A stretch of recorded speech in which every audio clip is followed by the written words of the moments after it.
সবাইকে online class বাংশার পক্ষ থেকে স্বাগতম।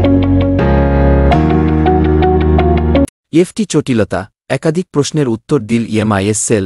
ইএফটির সকল সমস্যার সমাধান পাবেন এই ভিডিওতে। দি ডেইলি ক্যাম্পাস থেকে প্রকাশিত 19 মার্চ 2025।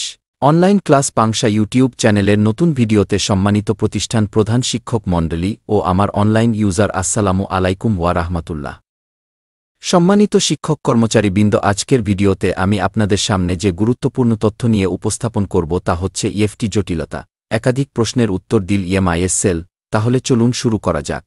বেসরকারি শিক্ষা প্রতিষ্ঠানে কর্মরত এমপিওভুক্ত শিক্ষক কর্মচারীদের ইলেকট্রনিক ফান্ড ট্রান্সফার বা ইএফটির মাধ্যমে তথ্যগত ভুল থাকলেও ৩.৫ লাখের বেশি শিক্ষক কর্মচারীকে ইএফটির মাধ্যমে বেতন দেওয়া হয়েছে। তবে নির্ধারিত সময়সীমার মধ্যে তথ্য সংশোধন না করলে বেতন ভাতা বন্ধ করার কথা জানিয়েছে মাধ্যমিক ও উচ্চশিক্ষা অধিদপ্তরের education management information system EMIS sell.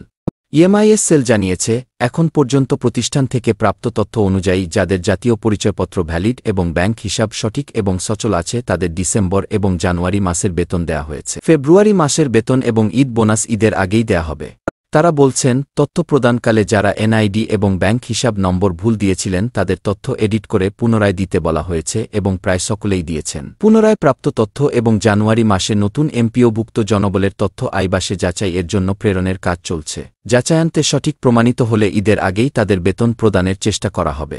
প্রথমবারে প্রাপ্ত তথ্য যাচাইকালে অনেক শিক্ষকের ব্যাংক হিসাব ইনএক্টিভ বলেছিল ব্যাংক থেকে, তাদের বেতন দেয়া সম্ভব হয়নি। ইতোমধ্যে অনেকেই ব্যাংক হিসাব সচল করেছে, তাদের তথ্য ব্যাংক থেকে পুনরায় সংগ্রহ করা হচ্ছে বা যাদের ব্যাংক হিসাব সচল প্রমাণিত হবে তাদের বেতনও ঈদের আগেই দেওয়ার চেষ্টা চলছে। সাধারণত ব্যাংক লোন থাকলে বা ব্যাংকে টাকা কম থাকলে হিসাব ইনএক্টিভ বা ফ্রিজ থাকে।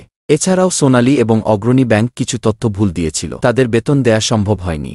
যাদের এনআইডি যাচাইয়ের সময় ইনভ্যালিড প্রমাণিত হয়েছিল তাদেরও বেতন দেয়া সম্ভব হয়নি। ইএমআইএস সেল জানিয়েছে, নভেম্বর 2024 মাসের এমপিও অনুসারে যাদের এমপিও শিটে নাম, জন্ম তারিখ, পদবি বা বিষয় ভুল আছে তারা অনলাইনে আবেদন করে সংশোধন করে নেবেন।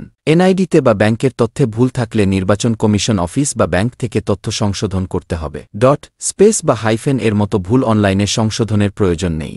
এমপিও শিট, এনআইডি, ব্যাংকের তথ্য এবং সনদ সব জায়গায় তথ্য এক এবং অভিন্ন হতে হবে। বিধিমোতাবেক নিয়োগপ্রাপ্ত এবং কর্মরত সকল শিক্ষক কর্মচারীর বেতন প্রদান স্বাভাবিক না হওয়া পর্যন্ত লট চলমান থাকবে। যা হোক সম্মানিত শিক্ষক কর্মচারীবৃন্দ, এতক্ষণ আপনারা ইএফটি জটিলতা, একাধিক প্রশ্নের উত্তর দিল ইএমআইএস সেল বিষয়ের উপর ভিডিওটি মনোযোগ সহকারে দেখলেন। ভিডিওটি দেখে আপনারা যদি সামান্যতম উপকৃত হয়ে থাকেন এবং সবার আগে শিক্ষা বিষয়ক সকল তথ্য পেতে চান তাহলে অনলাইন ক্লাস বাংশা ইউটিউব চ্যানেলটি সাবস্ক্রাইব, লাইক ও শেয়ার করেই আমাদের সঙ্গেই যুক্ত থাকুন। দেখা হবে অন্য কোনো নতুন ভিডিওতে। আল্লাহ হাফেজ। অবশেষে আমাদের এই ভিডিওটা যদি আপনাদের ভালো লেগে থাকে তবে ভিডিওটাকে অবশ্যই লাইক ও শেয়ার করবেন এবং চ্যানেলটাকে সাবস্ক্রাইব করে যুক্ত হন আমাদের নতুন নতুন আয়োজনে।